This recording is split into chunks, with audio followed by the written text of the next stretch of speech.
সবাইকে চলে এসেছি আরও একটা নতুন ভিডিও নিয়ে। সেদিনকে চলে গিয়েছিলাম আমার জায়ের পিসির বাড়ি, রান্না পুজোর একটা নিমন্ত্রণ ছিল, তাই জন্য আমি রেডি হয়ে নিচ্ছি। আমার মেয়েকে আগেই রেডি করে দিয়েছি। রেডি করে এই যে আমরা বেরিয়ে পড়েছি। জায়ের পিসির বাড়ি কালীনগর, উলুবেড়িয়া কালীনগরে আমরা 5 জনে বেরিয়ে পড়েছি যাওয়ার জন্য। এই যে খোলচিনি কালীতলা, কালী মায়ের মন্দির, বুড়ি মায়ের মন্দির পেরিয়ে আমরা যাওয়ার জন্য রাস্তা দিয়ে যাচ্ছি। রাস্তা দিয়ে যেতে যেতে হঠাৎ করে বৃষ্টি এসে গেছে, তাই জন্য আমাদেরকে একটু দাঁড়াতে হয়েছিল।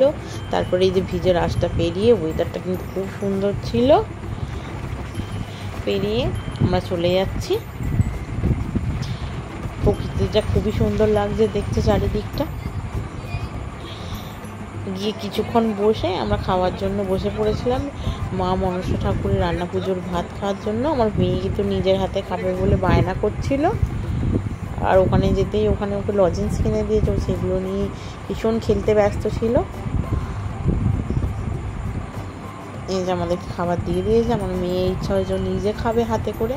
আমি যদিও বা পরে খাইয়ে দিয়েছিলাম ওকে, তবু ও যতটা পারে নিজে খেয়েছে ওখানে।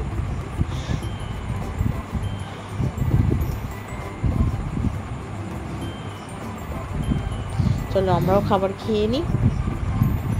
এই হচ্ছে রান্না পুজো। রান্না পুজোর নানা রকমের ভাজা ভুজি, আলু ভাজা, কুমড়ো ভাজা, শাক ভাজা, করলা ভাজা, ওল ভাজা, আলু ভাজা, পায়েস, মাছের ঝাল, খেসারির ডাল, নারকেল ভাজা, করলা ভাজা, মাছের মুড়ো।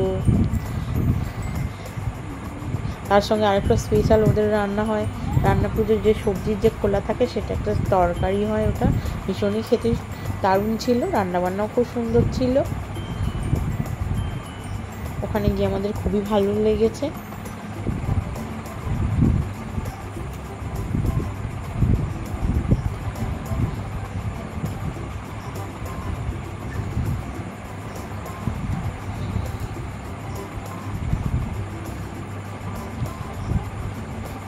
খাওয়া দাওয়া শেষ করে কিছুক্ষণ বসে গল্প করার পরে, ওদের সঙ্গে কিছুক্ষণ বসে গল্প করলাম। আমার মেয়ে তো দুষ্টুমি করেই যাচ্ছে। ওদের বাড়িতে একটা টিয়া পাখি ছিল, তার সঙ্গে ভীষণই আমার মেয়ে খেলেছে। টিয়া পাখিটা কথা বলতে পারে, তাকে ভীষণ দেখে খুব খুশি হয়েছে ও।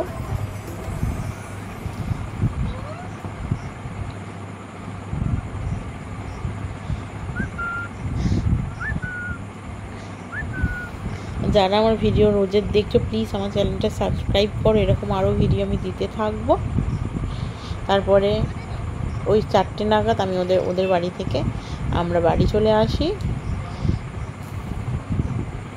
এই যে বাড়ি যাওয়ার পথে ওইখানে উলুবেড়িয়ার গরুহাটা মোড়ের ওখানে মিছিল ছিল, তাই জন্য এই যে মিকি মানুষরা ওখানে ছিল, আমার মেয়ে ডাকতে, ওর জন্য ওর সঙ্গে হ্যান্ডস আপ করতে এসেছিলো। আমার মেয়ে তো দেখে ভীষণই খুশি হয়েছিল। প্রথমে একটু ভয় পেলেও তারপরে ওর সঙ্গে হ্যান্ডস আপ করে ভীষণ মজা লেগেছে রাস্তায় দেখে।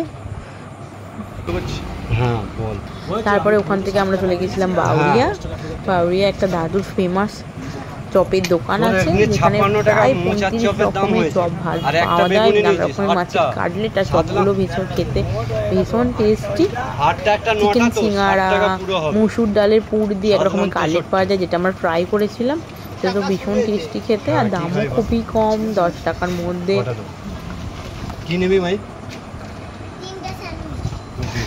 যেখানে কাকা চিকেন সিঙ্গারাগুলো রেডি করছে, হালকা আগে থেকে ভেজে রেখেছিল, তারপরে মচমচে হওয়ার জন্য আর একবার রেডি করে ভেজে নিচ্ছে।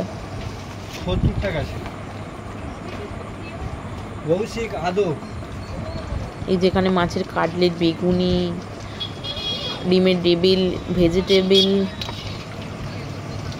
Chicken pakora, veg pakora,